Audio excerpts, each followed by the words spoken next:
right, we're live. Welcome to the Podcast Editors Mastermind, where we focus on the business side of podcasting. If you've been with us for the last few weeks, you know that we're currently running a series on how we find our next. I can't even say words. I'm going to start over.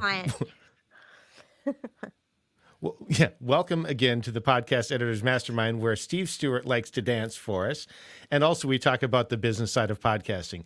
If you've been with us for the last few weeks, you know that we're in the middle of a series about finding clients, because that is one of the most common questions we get is, how do I find my first client, or how do I find my next client? It's a question I'm asking myself. Since I don't know the answer, we thought we'd come to you. And so we're bringing on guests from the community, and we've got one for you tonight. Before we get to that, quick introductions. I'm Brian Etzminger. You can find me at toptieraudio.com. And below me is Jennifer Longworth at bourbonbarrelpodcasting.com. And we didn't cover this off in the green room, so my apologies. But this is Steve Stewart, the one and only, the true blue, not the grandfather of podcasting, but certainly the podcast editor that many of us know. And we've got him on here today to talk about his first client, because we want to know, how did he find his first client? What did he learn? What can we take from that? And all of the other amazing things that Steve knows. Well, maybe not all of them, but we'll take what we can from you. So Steve, welcome. You only get an hour. Only get an hour. Only get an hour. Thank you for having me. You only need like 3 minutes to get everything that I know. So that's oh, perfect. Man. So Steve, I know that you've caught a couple of these live streams. We like to start off with a little bit of history. Like, yeah, you're a podcast editor. You've been doing this for a while. I don't want to demean that. But at some point, your love affair with podcasting started, and that's kind of what led you down this path. So maybe just take us back to that. What was it that got you in love with podcasting? And then how did that transition to finding clients and starting to be an editor? Yeah, I was a content creator back in the day, we'll say. 2007, I started a financial blog about personal finance topics. And I had been DJing for a good 20 years at that point. So I knew gear, I had records, I knew how to DJ, talk on a mic. So when I learned about podcasts and how you could listen to spoken word audio in the car and all this stuff, I was like, oh, this is interesting. This would be a great way to market my business. So in 2010, I launched my own podcast, the Money Plan SOS podcast. And it was just this love affair of the medium that I grew into. So I was trying to learn everything I could just about how the medium works. So I'd understand all the intricacies and the problems that occur in the middle of an RSS feed. Right. And then, how much of the story do you want me to just keep going? Yeah, just take it away. So in 2011, a year after I started my podcast, there was a conference that started. It was called the Financial Blogger Conference. So it's like, these are my people. That's great. But I didn't get to go to the first one. I went to the second one, fell in love with the community. Fantastic. And, I was one of the very few people there who had a podcast. So I was one of the few bloggers with a podcast, but I was always encouraging people to, get their face and their voice in the blog. It was always these writers, but you'd have these stale sites with no visuals. They maybe have a logo, but no pictures of them. Yet they were telling all these personal stories about money. So I was always helping people. And a couple of times I got to speak. And then in the late 2015, a couple of well-known bloggers were talking about starting a show together, but they didn't want to have to do everything themselves. They were really smart about outsourcing what they didn't want to do. And they knew I was always out there being helpful. So they contacted me and said, Steve, would you like to help us out? I'm like, sure. I love helping people with their podcasts. It's great. They said, we just want to record. Will you do the rest? I'm like, you hit record, I do the rest. It means I got to do the editing. Okay, but I got to charge you for it. It's not easy. And they said, absolutely, Steve. It's the know, like, and trust factor at work right there. Mm-hmm. The two well-known bloggers launched the show. We launched it in January 2016. It blew up because they had big email lists. So of course, you get a lot of people following it right away. And other people in that community, the FinCon conference community, heard about my services. It was just a side hustle. I wasn't focusing any of my energy on that. That was something I did for myself. But more people started to call. And funny enough, I was actually in a mastermind at the time. And the mastermind was like, Steve, you love podcasting. You like the editing part that you're doing for these people. You got people calling you for the service. Give up what you're doing. So I gave up the financial coaching business that I was working 8 years on. I'd already quit my day job because I thought maybe I could spend a year focusing on the financial coaching business and make it work. It didn't. And so they convinced me to just give it up and make that leap into full self-employment, editing for other people. And here's the crazy part: within 6 months, it became a career. It was a Hmm. full-time Wow. job. So even if I hadn't like given everything else up, it was just too much to be able to do all by myself. And then it just grew from there. So I don't know that I've ever asked this, but do you ever think to yourself, man, I miss what I was doing before? Yes, Really? I totally do. I miss doing my podcast. I miss doing the coaching. I miss doing all that stuff. But I also love what I'm doing now. And I mean, I get to run a community for podcast editors. You know what that feels like. To be involved with all these people. And so there's a lot of big changes I get to, impact here in the community. So I feel blessed that I'm able to do that as well. So while I miss everything I was doing, I'm so excited about what I'm doing right now that I just can't seem to I can't find a happy medium between the two because it isn't possible. Hmm. So the last few people we've had on, we've talked a little bit about sort of like a beta client and something else like that. We might come back to that, but I'm kind of wondering from what you've shared, like what you're doing, I think is really rewarding to you. What is it that's the most rewarding about what you're able to do now? Well, it's going to be I get to make my own schedule and work from home because the day job I had before, the one that was so I had a day job while I was starting my blogging and podcast. And the travel there began at like 25% of the time, and it grew to almost Oh, 100% over a 15-year span. So towards the end of that, I was traveling all the time. My daughter, she was, in her teens at that time, and I was missing all of it. Hmm. Plus, being on the road just kind of stinks all that time. So, yeah, that's it. The biggest benefit is just being able to work from home and have my own schedule. Fortunately, I also like working with my they're my peers in the uh-huh. FinCon space. They're my friends. So, um, gosh, I mean, what else? So, what was your question again? Oh, that was just like, what's the most rewarding? Yeah, Yeah, the you most answered rewarding. it. Yeah. Yeah. Yep, be able to make my own schedule and be able to impact people through my work. And Facebook user says, "Go, Steve." Yeah, rock on. Facebook user, I'm not sure who you are, but we're glad that you were able to join us. Love seeing you all in there. And ooh, Shelly on YouTube says, "We appreciate YouTube. you, Steve. Amazing coach and community leader." Yeah, I would echo that. So the last couple of people we've had on have talked about how their first client was kind of a beta client. I don't know if that's true for you, but what was that first client experience like for you when you started? Well, it was really two clients Sure. Okay. that I admired. They were two people for one show who I admired, and so I was looking up to them because they were already successful, and uh, you're saying this beta client thing. I'm trying to think of what the question means there. Uh, Well, like this is my first time as a professional podcast editor. Let's see how this goes. How did it go? right. Well, it was a side hustle at first, and it just grew Yeah. into a career. And because there was in such a short period of time, because there was so much business that it filled up my day, I didn't have time to think about that. I had already pretty much solidified within a short period of time a career working for my friends, which is also very strange that I could fill the roster with that. Um, so I already knew who my ideal client was because I was one of them. Hmm. They were Yeah. me. I was them. We all have a passion for teaching people about personal finance. And I think that's another reason why they like working with me versus somebody else is because I know their material. They know I care about their material. So if there is something wrong, I'm going to tell them about it. And hopefully maybe I can do something in post production to help them out. Usually Hmm. it's not the case, but then the feedback comes back and they're a little more appreciative of what I might be able to suggest and things like that. Yeah, I love that. Jennifer, did you have anything that you wanted to hit before we move on? No, no. Okay. So one of the things, and I love having you here because I just so want to ask you this question. You talked about how you're starting as a side hustle. You're starting working for some people that you really admire, but you also have a background in business. You've been building a coaching business, all that stuff. How did you go about setting your prices for that first show? Oh, I'm like everybody else. I started out at, bottom basement prices. I was working for less than minimum wage, thinking I quoted something reasonable. Then I calculate the hours and divide it into money, and you're making $5 an hour. Absolutely. Plus, they added on a couple weeks after we started. They're like, Steve, would you write the show notes? Sure, I can do that. That was the piece I hated the most doing I on my own show.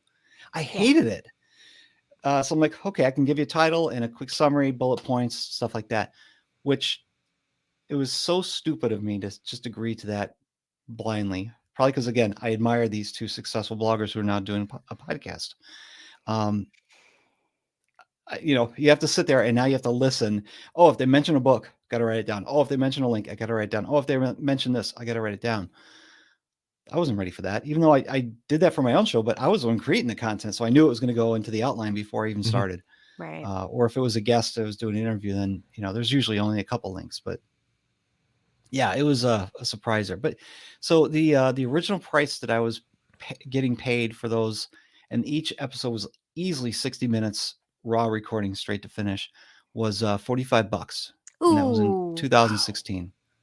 Ooh. I know people who've done less. We've heard Yeah. Daniel tell his story. I think he was earning I've less right been away. less. I was less, Yeah. but I wasn't doing show notes too. Yeah. So you didn't upcharge when they said let's do show notes too. You just said okay. I think I did, but it was like $5 or okay. $10. It wasn't much of anything. It was sad. Yeah. It didn't last that way for long, thank goodness. I really appreciate you sharing about how you set the price. And I think one of the things that I've noticed for me, I love working with people that I admire, people that I would consider to be friends or friendlies, if you will.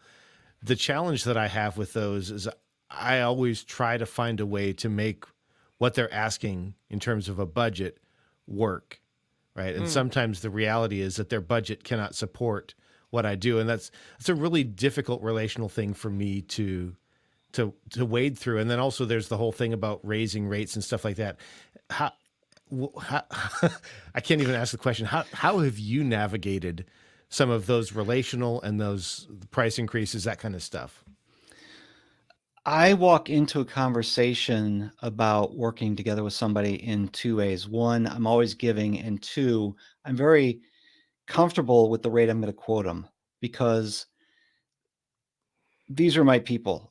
They know I'm going to take care of them. If my reputation hasn't set in already, if other people haven't bragged about me, which tends to happen in that community, people brag about each other, then then we got to start over. They're probably not going to hire me, but I can go in again in two ways. One is giving them a quote and say, "Hey, here's my rates. I will definitely do the work for you. I'll take care of you if this is in your budget. If you can make this work.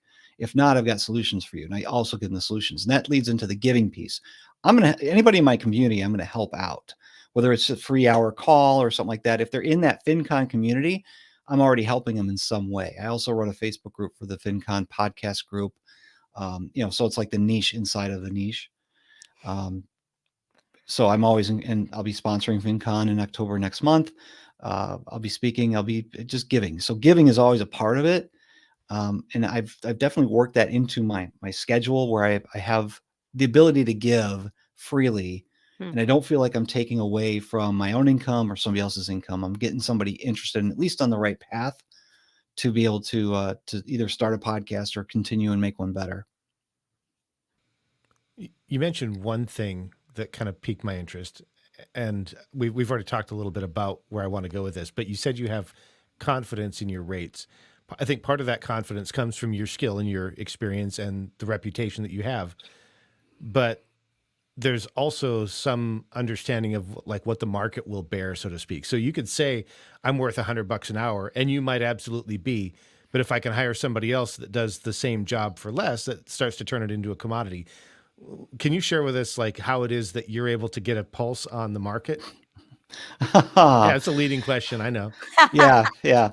Well, the pulse on the market really comes from the surveys that I've been doing in Mark Deal, my business partner in the Podcast Editor Academy, have been doing for the past 4 or 5 years, where we take a survey. And this year's a simpler survey, even just to get information from the community who's editing for money. What do they charge? How long does it take them? What are they using as their DAW? All this stuff. And from there, I've seen that I'm at least the first couple of years, I realized I'm just at or just below the average rate, which was Hmm. interesting. But I also don't claim that I'm the best editor. In fact, I can tell you right now, I am not the best podcast editor. I will try my darndest to serve my clients. So that puts me above. Um, I'm not trying to discount the services that somebody on Fiverr or Upwork does, but when you know your client and you know that you're working with them on a continual basis, you're going to try harder. You're Hmm. going to put a little extra effort in when it's required. So rather than someone who's on Fiverr who's waiting for the next deal to come in, and again, I don't want to discount what people are doing on Fiverr, but I have a relationship with these people, so I've really got to deliver. So as far as the prices are, I realized the first couple of years I was a little bit below, so I had the confidence to then be able to raise my rates a little bit. Plus, I could then go back and say, "Look, I've got this history." Now, I want people who are watching this to also take this away or listening to this on the podcast. Thank you for being there. Uh, don't discount the time that you spent before you started working for somebody else. Yeah. I had 5 full years of just editing my own podcast, plus, and I'll count this, an additional 10 years before that of using my DAW on doing different things.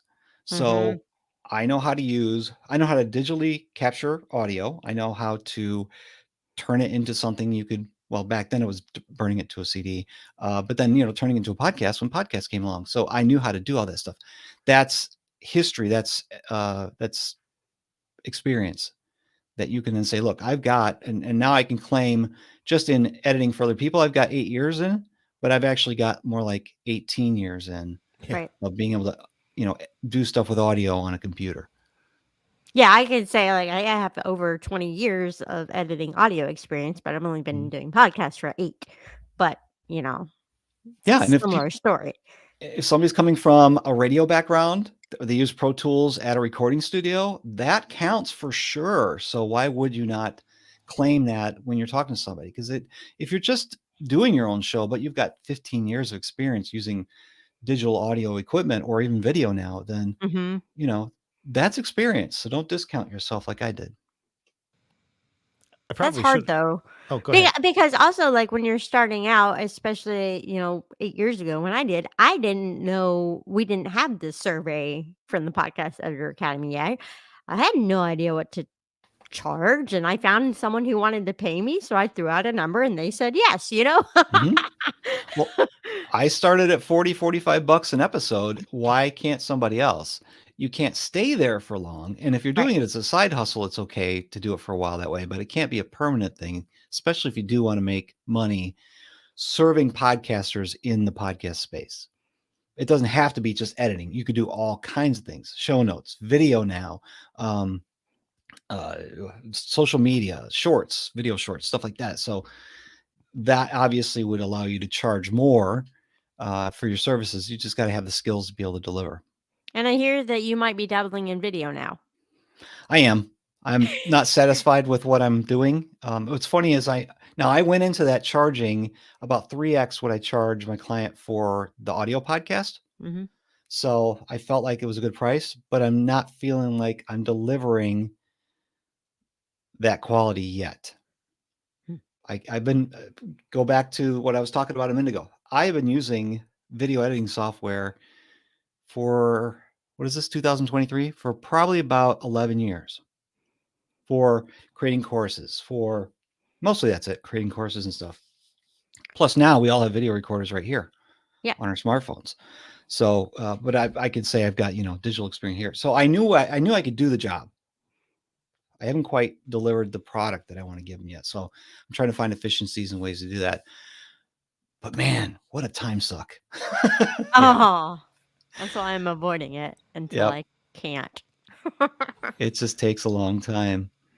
And it's worth Mhm. having 2 computers. I haven't set it up this way yet, but I'm thinking about it. Because if I've got one computer rendering a video, I can't be editing another video. I think some software programs will let you do that. Maybe DaVinci does or something, but I can't do it. I can't do 2 video projects at once. So if I've tied up my computer,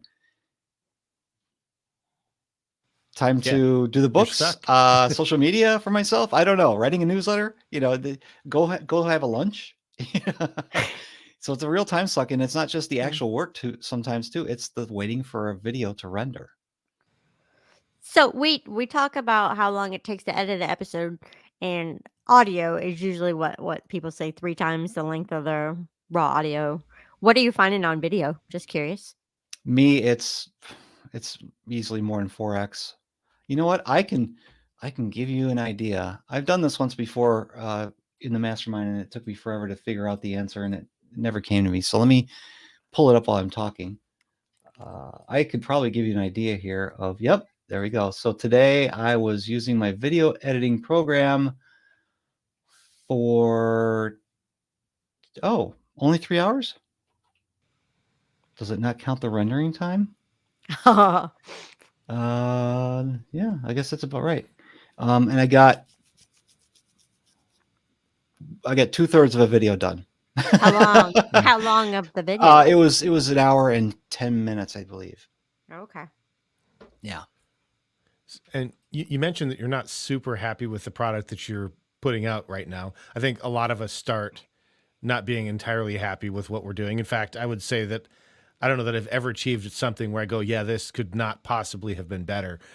But knowing that you knowingly stepped into something you weren't comfortable doing, why did you do that? For the video editing? Yeah. Yeah.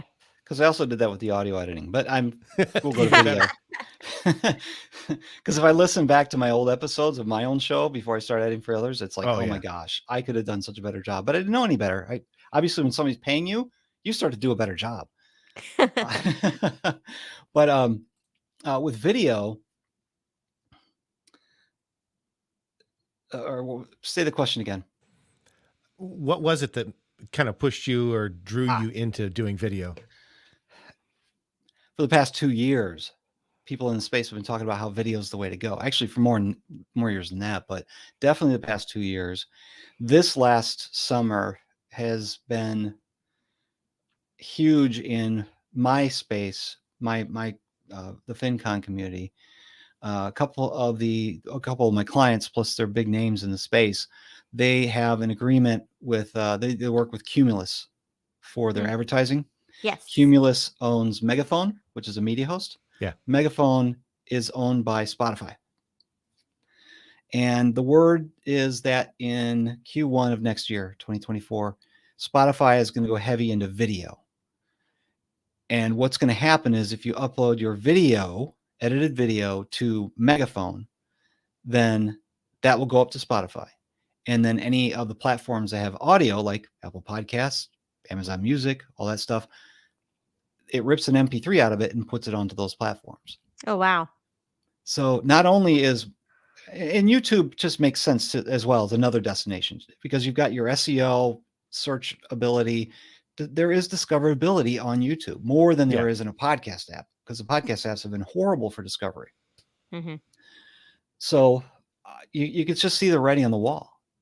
There's so many reasons to have to go to video. And with Spotify making a big push in Q1 to go video first, and the audio is secondary, it comes from the video. You can't edit video like you can audio, which is a shame. But that's what's going to go out, because the clients only want to pay you once. They don't want to have to pay you twice. And I get that. But then there's this YouTube thing, which has been exploding for 15 years, 17, 18 years, I think it's been. And that's not going to stop. So why fight it? Plus, YouTube next year is going to and they just announced this last week that Google Podcasts is going away next year. Right. YouTube Music will be the podcast consumption app. But we already have all these videos on YouTube that people are calling podcasts. So let's make it legit. YouTube Music will make it legit. So that'll give us an opportunity to have an app from YouTube that'll play audio podcasts and video podcasts when the screen is turned off and without Wi-Fi. Well, I don't know if it'll be without Wi-Fi. We'll see what that is. But the writing's on the wall. Video is coming, and my clients want it. They want it for the discoverability. Now, all my clients, here's another thing though. All of my clients want it, but only a certain number of clients will pay to have that done. Right. Right. because anybody can just take their Zoom recording and throw it on YouTube. That's the problem with YouTube is you can throw anything on YouTube. It's free. What's the barrier? Anybody can take their Zoom calls and throw it on YouTube. Hey, I got a podcast on YouTube. My clients need something better than that. They need to stand out more. Yeah. So one of the things that you all ask on the survey is how much you charge and what other services do you offer. Mhm. So is there what are you looking for with that question, I guess, to see what else we're doing or see how that affects our rates or Yeah, in the past years, it won't be this year, but in the previous 3 years, Mark Deal, my business partner at the Podcast Editor Academy, he does regression testing. I think it's just Brian, you know what that is? Regression testing, Yeah. regression analysis. What do you call it? Yeah, you just basically plot it and say how close does it conform to the shape you would expect. Yeah, it's not just a straight up average, but it's taking all these variables into account to say, okay, the people who are doing this and this are charging a little bit more.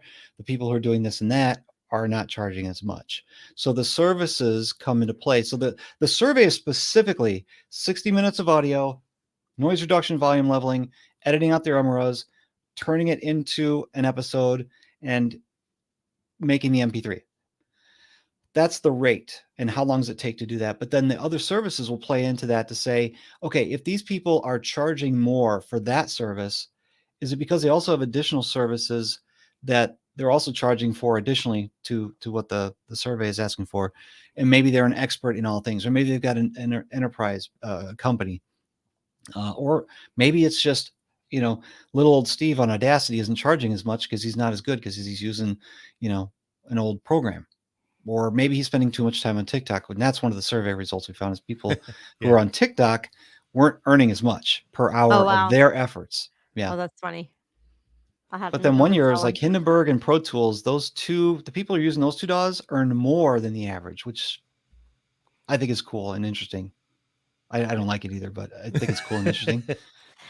So for someone who like me who has been traditionally below average, not too far below average because I learned my lesson on that, but still slightly below average, and who also doesn't like or want to have the raise your rates conversation. Would adding services be a wise thing to consider doing? In the survey, we found that people who do things like website management do charge more overall for just the audio piece of the podcast editing, because you're obviously providing a different type of service that most podcast editors don't. Right. If you're doing social media for somebody else, now how much is your time worth? Because remember, now we do also have a question about how many hours a week do you spend on your business? 30 hours or more, 10 to 20 or less. So we can also see if it's a part-timer, well, they're not doing, 4 different shows each week with show notes and social media management because you don't have that much time. But a full-time person would, and a full-time person is going to have the ability to charge more, and they should, because obviously we have more overhead, the taxes and the health insurance and all that fun stuff.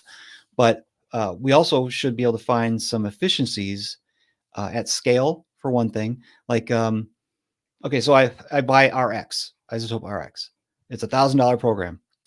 I'm going to get my money's worth out of it faster by using it 40 hours a week than I would if I was using it 5 hours a week. Yeah.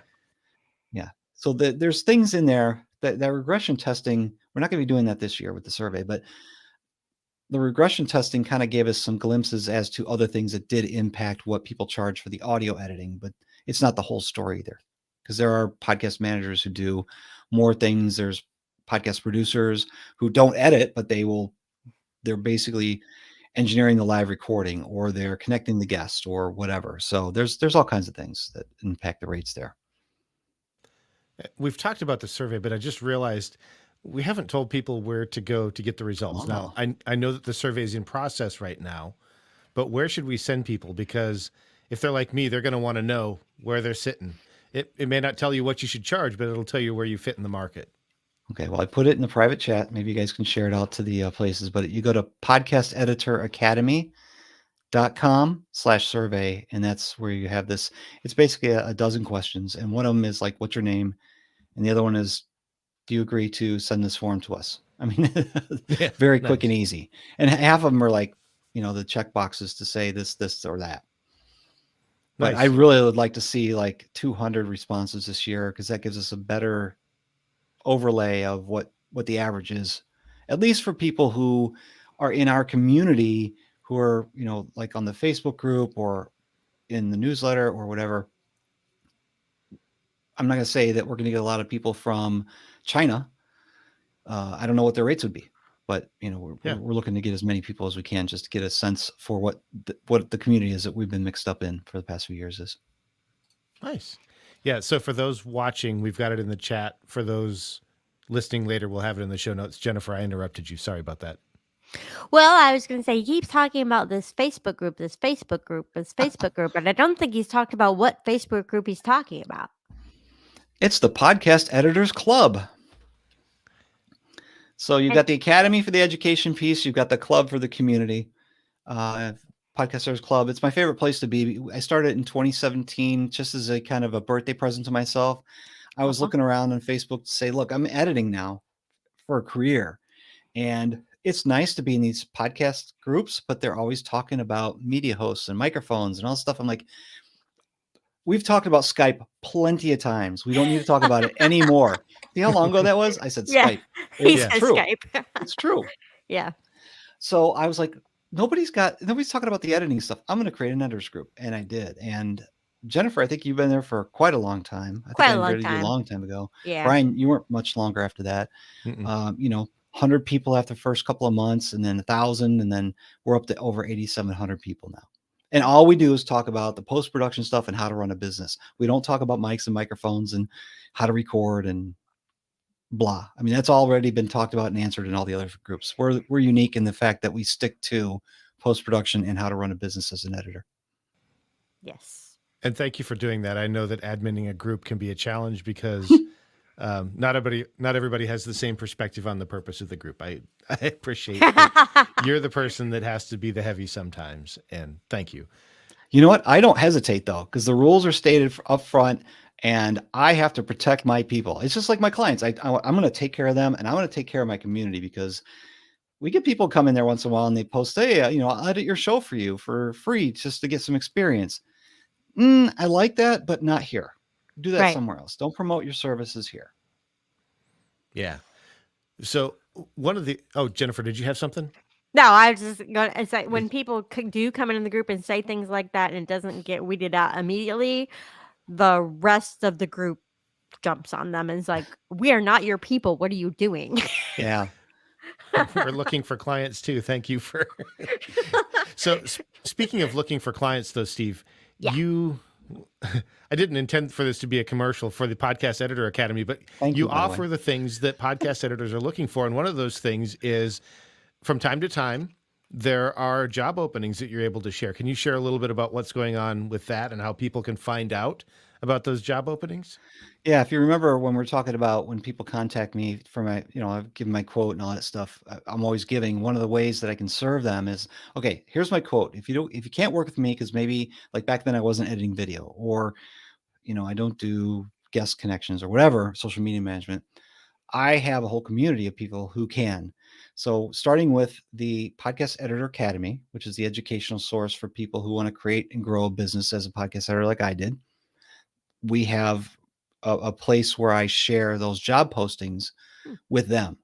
So a podcaster comes to me, hey, we're not a fit. Okay, guess what? I've got a whole community of people. We know that they're looking to be professional. We know they're doing continued education. They're in a supportive group. Let's go to them first. And then if that still doesn't satisfy what this person needs, then I can go to the Facebook group, post it there. And then there's 50 submissions in an hour, and they've got somebody at least, who's willing to give them a shot.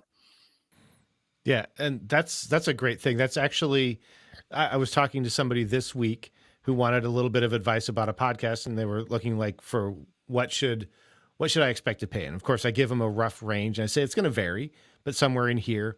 And along the way, there's like, well, where should I look for people? And I was like, well, I'm an editor, but I realize you're looking for somebody it sounds like you're looking for a full-time editor. I have a full-time job and I'm an editor. I'm probably not the right person for you. Here's Steve's page. He can get this in front of I didn't say as many as 8,700 people, but he can get you in front of some people, and you should be able to get somebody that way. And she was asking about quality control. I was like, okay, you're going to have to interview these people. Steve's not going through and testing everybody that's a part of this group, but you're going to be in front of people who are investing in growing their thing. And that's, I guess, for those that are watching, don't be afraid to do that, right? Steve's been kind enough to set this up. If you're not a fit, send him to him and let him get it in front of the community. It's a really easy way to make a connection. I just put a link in the private chat here to anybody who wants to see our page, where it's kind of like an information page on how to find an editor. There's also how to hire an editor. I should put that in there. I think I sent him to the wrong page, because I sent him to the stevestewart.me page. Oh, see, now I have the connections in my space. I'm going to send them to my page first. But as far as people in this community, just to give an idea of what we're presenting in the community overall, there's find an editor and hire an editor, and that just helps people to see the same resources I have on my own website about how that process works. Nice. We give the podcaster this does sound like a big old ad. Sorry. We give the podcaster the information real quick. Say, hey, if you're looking for an editor, here's what you might be looking for. I've got an easy template for you. So if you want to just copy this template, it basically makes a duplicate Google form that now they own. They can change the questions all they want, ask all the things that they want, provide as much or as little information as they want or need. And then they send that link to that form to me. And then that's what I share. So the editor doesn't know who they are. So then now it's up to the podcaster to then sort through all the submissions, filter out who seems to answer the questions the best, and then they contact them for interviews. So if you're filling out one of these forms, make sure you're giving concise, not long, but concise and valuable information that a podcaster would want to know about your services. That's from the job opportunities that we post in the two places. Yeah, and this is great. Like you said, we didn't intend for this to be an ad, but hey, you're looking for clients. That's why you're watching this. So we want you to know that this is out there. One of the things I'm also wondering, Steve, is are you hearing of people getting positions that way? Like we don't get that feedback. Yeah. So it does work. Yeah, every once in a while I'll bump into an Academy member say, oh yeah, I got my first gig from you, or I got, this client from a posting in the Podcast Editor Academy.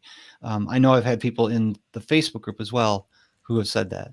So there are people getting, and it makes sense. I mean, it's the easiest way for a podcaster to walk into a room, but be completely anonymous and say, I'm looking for an editor. And then everybody was raising their hands, but then the anonymous podcaster can just filter through everybody real quick and say, okay, let's talk to these 2 or 3 people. So people are watching this. They want to know how you find new clients. You're in the community and you're working your community. But for the other people who don't have a community yet, they need to go find a community. How do I find new clients? What do I do? Yeah, the biggest thing for me has always been getting into groups. And that group is not a podcast group. The group is whatever you're interested in. You're more likely going to do a good job, good work for people that you want to work with, people who are probably like you. And that's why this FinCon community is just perfect. It's just the perfect scenario for me. There's another person in our community who is killing it, and she is my direct competition. And in fact, I'm going to see her at FinCon next month, and she's going to be marketing her butt off while I'm there standing here watching and going, my gosh, you're good. If you don't know who it is, surprise, she's awesome. Anyway, but that's kind of like one community. There's hundreds of different types of communities out there. So I started out just going to meetups, local meetups. Now, I don't think I ever got a client from a local meetup, but I did find friends and made relationships in those communities that also kind of led into, I don't want to say networking opportunities, but they give me credibility. So it's not the person directly that like Michael Max. There's a guy named Michael Max here in St. Louis. Good friend. And he gives me credibility. So if there's other people in the space looking for an editor, he's always pointing people to me. That's valuable because they're pointing to me and not somebody else. Not to say I'm trying to steal people from somebody else, because I just said I if it's not a fit for me, I'm giving it to the community anyway. But if you're in a community and you're the podcast dude or dudette, then that's a bonus for you. You're building credibility in that space, and you never know where that's going to lead. That's kind of how the FinCon thing happened for me. People kept saying, "Oh, Steve's over there. Steve, he's the podcast guy. He can help you," and it just turned into this. Do you use subcontractors? I do. Yep. In fact, it was 2017. So I'd started in 2016. It was full time by mid 2016. For FinCon 2017, it was coming up. I was like, oh my gosh, okay, I have a feeling I'm going to get more clients. And I'm going there with the intention of getting more clients, but I can't handle more clients. Right. So I said, I'm going to teach a class. I'm going to charge you. So I gave a class. It was 5 hours, 1 hour each week for 5 weeks. And then the people who turned in their homework and did a really good job, I contacted them afterwards and said, hey, you did a really good job. Would you be interested in being outsourced to? So I do contract out to people, but the good thing is I spent the time training people the way I would want to, have them edit my way. They were invested because they paid money to take the class. They learned something. Even if they weren't using my DAW, they were learning something. And a few of them, were really good. And I said, hey, if this is a good side hustle for you, then, I'd love to outsource to you. And I've got 5 now that have been with me for over 4 years. Nice. Yeah. What was your capacity before you started outsourcing? What a did good you get question. to and go like, oh my gosh, I can't take anymore? It was probably 10. I could actually look it up, but I won't spend the time doing it on this live stream. But yeah, it's probably about 10 different shows. Yes.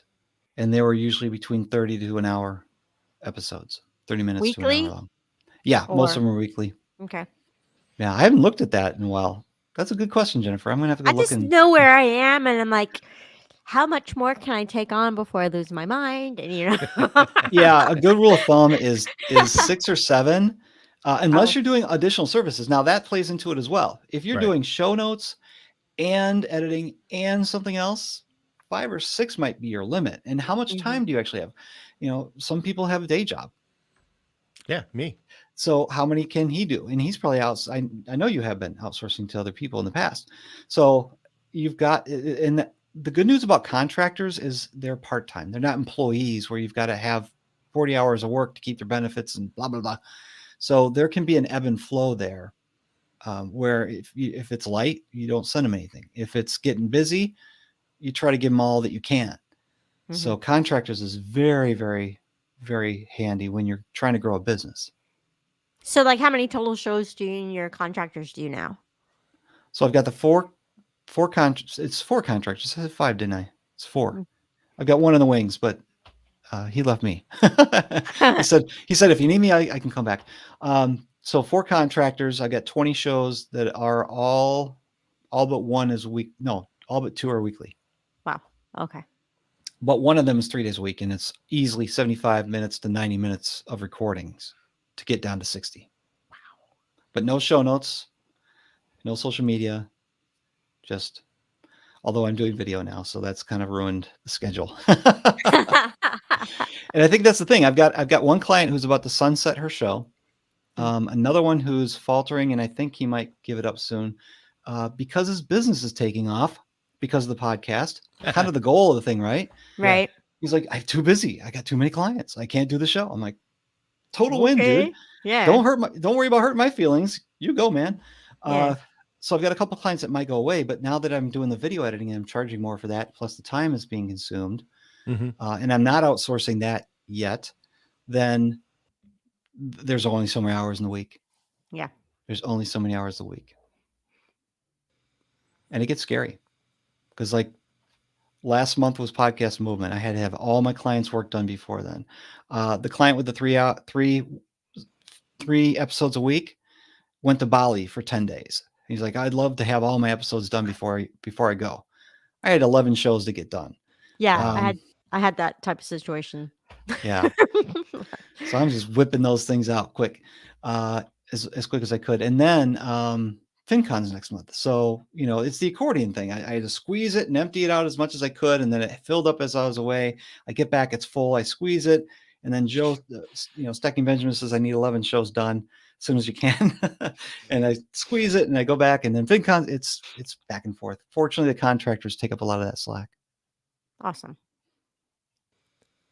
So one of the things that we've asked the last couple of people, and I'd like to get your perspective too, is I occasionally hear from people that are going, hey, this is great, but I'm starting to get discouraged because I'm just not seeming to find a client. What would you share with somebody who's maybe feeling like they're struggling and they're starting to wonder if it's even worth trying to find a client at this point? This is where I'm supposed to come up with an encouraging anecdote. Maybe, or maybe not. Or not. We have gone, the podcast space, the podcast editing space, and all the rest of the community as well, has gone through some changes in the past couple of years. Well, everybody in the world did with COVID. Okay, we'll start there. But the economy has gone crazy. But even before then, I have seen plenty of people like come into the Podcast Editors Club Facebook group, and they gave it a go. It wasn't for them, but they may have found something else along the way. So I'd love to get the encouragement to say, keep going, don't quit. However, I was building a financial coaching business for 8 years. I quit a day job to give it all my time because I was tired of traveling. And I was like, I can do it. I can do it. I'm really good at this. I can do it.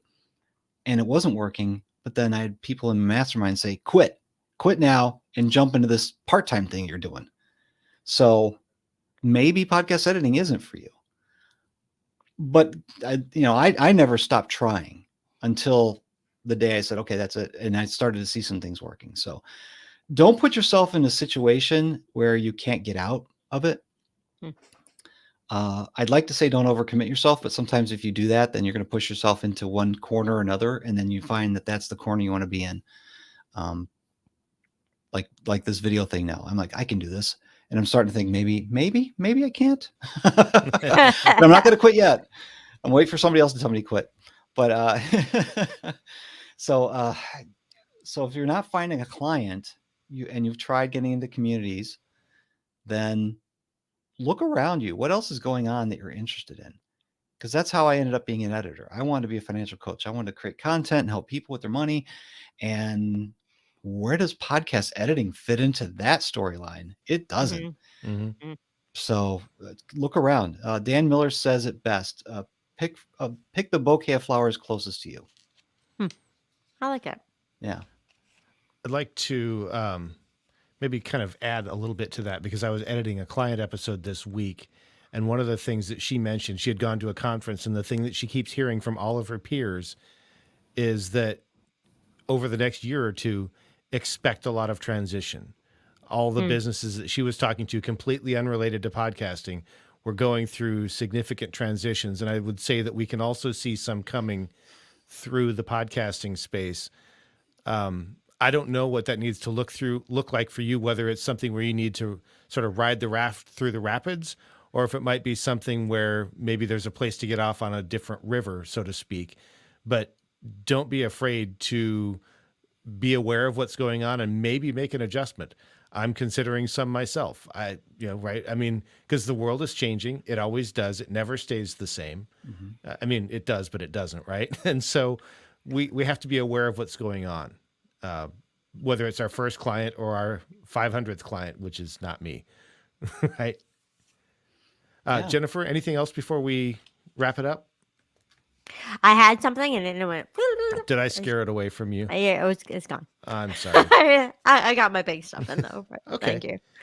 Well, I do want to do the Poddex question of the day, but before we do that, I would like to say, first off, we're thankful for Steve coming on. We're going to thank him again in a second, but we are looking for guests for the show to talk about their first client. If you are willing to share the story of your first client, whether it's a beta client or a winner of a client, we would love to have you on the show to talk about that. We've got some ideas of people that we might want to reach out to, but first we want to hear from you as the community to go, hey, I'd love to be on the show. I'd love to share my story and help the community out. Jennifer, do you want to tell people how they can do that? They can go to podcasteditormastermind.com/be a guest. Yeah. Reach Or out they to can us. email us, and we updated our email, but I don't Yes. remember what So it is. our email address is at podcasteditorsmastermind.com. You can email us there. However, there's more than one way to spell because, So if you email us info@podcasteditorsmastermind.com, that will also get through to us. And hopefully we'll notice it. But we made it a little bit easier for you. Thanks, Jennifer. Steve, Yes. you're the guest. So Poddex question of the day, number from 1 to 5. Number 2. 2. 1, 2. I usually pick 5, but let's go with 2. Oh, no. You do that every time. Yeah, well, it's They're all because good. every time it's something that might be embarrassing.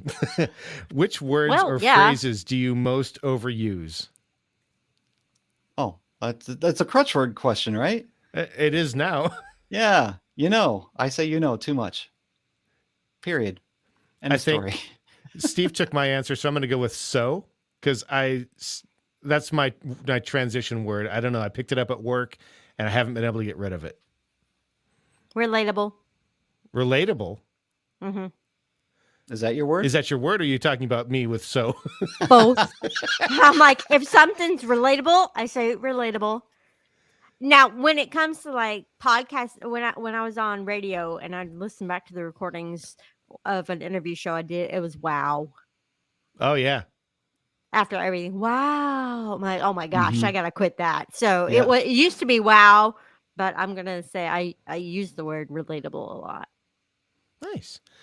Patrick says that his is definitely and also awesome. And I actually missed one of his comments when we were talking about other income streams. He also mentioned that he teaches some piano lessons. So yeah, definitely something to think about. You don't have to be a podcast editor only. You can do other things too. Anything else, Jennifer, before we wrap it up? I think that's all I've got. I think that's it. Thank you so much, Steve. Thank you for having me again. Yeah, thank you.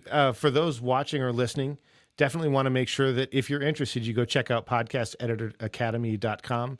That's the home of all of the things that almost all the things we've been talking about in terms of finding clients, joining a community, all that kind of stuff. That's where you'll find Steve. Is there any place else that you'd like for us to share on your behalf, Steve? Come to FinCon. Hang out with me Yeah. in New Orleans, October 18 through 21 in 2023. So How about that?